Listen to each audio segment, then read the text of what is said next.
تو جب انسان کا کوئی مقصد ہوتا ہے, کوئی زندگی کا مقصد ہوتا ہے, تو اس مقصد کو جب سامنے رکھ کر زندگی گزارتا ہے تو اس کو نماز میں ٹائم ضائع ہوتا نظر نہیں آتا. جب آخرت مقصد ہو تو اس کو اللہ کے ذکر میں جو ٹائم. ایک صاحب مجھے کہنے لگے, یہ کیا مولوی لوگ تسبیح پکڑ کے بیٹھے اللہ اللہ کر رہے ہوتے ہیں, کچھ کیا ہے, اس سے کیا ہوتا ہے؟ میں نے کہا بھائی تمہیں اللہ سے محبت نہیں ہے تو تمہیں اللہ اللہ کرنے میں مزہ بھی نہیں آئے گا. تم تو آیت الکرسی میں صرف کرسی پڑھو گے, آیت چھوڑ دو گے.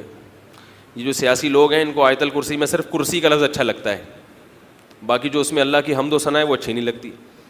تو جب کوئی مقصد ہوگا سامنے تو بالکل لائف اسٹائل کیا ہو جائے گا, چینج ہو جائے گا. پھر حدیث میں آتا ہے آپ صلی اللہ علیہ وسلم نے فرمایا کہ جتنا وقت نماز کے انتظار میں گزرتا ہے وہ بھی نماز میں لکھا جاتا ہے, وہ بھی لکھا جاتا ہے نماز میں.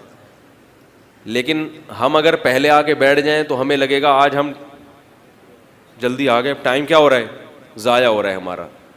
تو اس لیے میرے بھائی کہ آخرت کو ہم سب کو چاہیے کہ مقصد بنائیں تاکہ ہمارا نماز میں دل لگے, عبادت میں دل لگے. ہم تو ایسے عبادت کرتے ہیں جیسے کوئی زبردستی گن پوائنٹ پہ کھینچ کے لے آئے ہو ہمیں, نہ الفاظ سمجھ میں آ رہے ہیں, جن کی سمجھ میں آ رہے ہیں پنکھے گن رہے ہوتے ہیں نماز میں.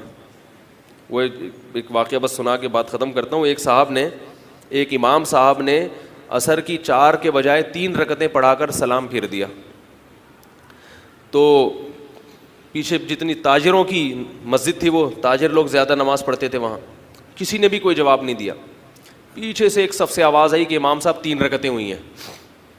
امام صاحب نے کہا یار شک تو مجھے بھی تھا, لیکن یہ کہ اتنے سارے بندوں میں ایک آپ کو کیسے پتہ چل گیا کہ 3 رکعتیں ہوئی ہیں؟ اس نے کہا اصل میں میری 4 دکانیں, ہر رکعت میں ایک دکان کا حساب کتاب ہوتا ہے. آج 3 کا ہوا تھا کہ سلام کی آواز آ گئی, 3 دکانوں کا حساب ہوا تھا کہ سلام کی آواز آ گئی. تو یہ ہم سب کی حالت ہے.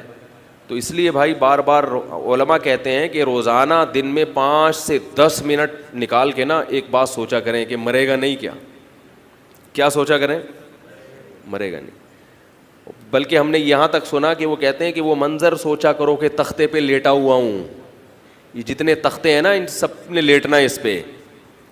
جب میت کو دیکھتے ہو نا تختے پہ لیٹا ہوا ہے, یقین کر لو اس پہ تو قسم بھی اٹھائی جا سکتی ہے کہ میں بھی لیٹوں گا اس تختے پہ اور مجھے بھی غسل دیا جا رہا ہوگا, میری چارپائی کو بھی اٹھا کے لوگ جا رہے ہوں گے.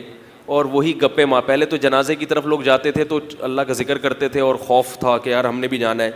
اب جنازے کی چارپائی لے کے جا رہے ہوتے ہیں نا, پھر بھی باتیں کر رہے ہوتے ہیں کاروبار کی, بزنس کی. ابے تو بتا یار کیا کر رہا ہے آج کل, تیرا کام کیسا چل رہا ہے آج کل.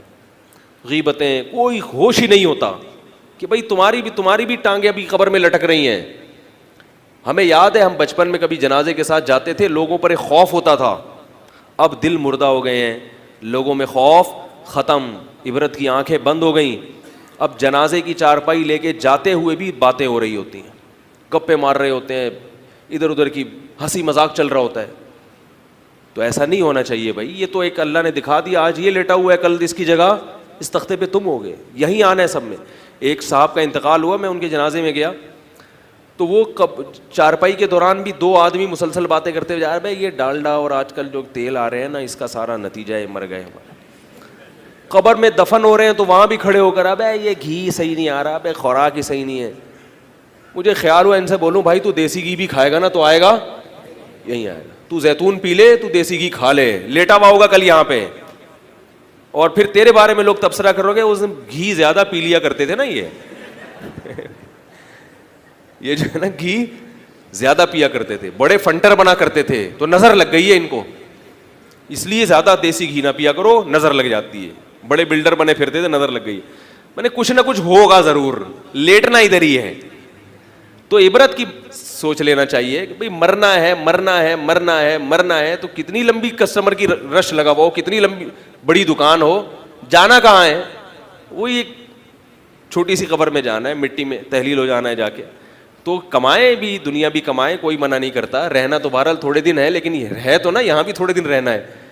تو ٹینشن نہ لیں کسی چیز کی, اور ویژن کس کو بناؤ بھائی, آخرت کو بناؤ. اس سے زندگی بھی مزے کی گزرے گی, اور اللہ نے دنیا دے دی تو مزہ آئے گا, نہیں ملی تو انسان کو اللہ صبر کی توفیق دے دیں گے.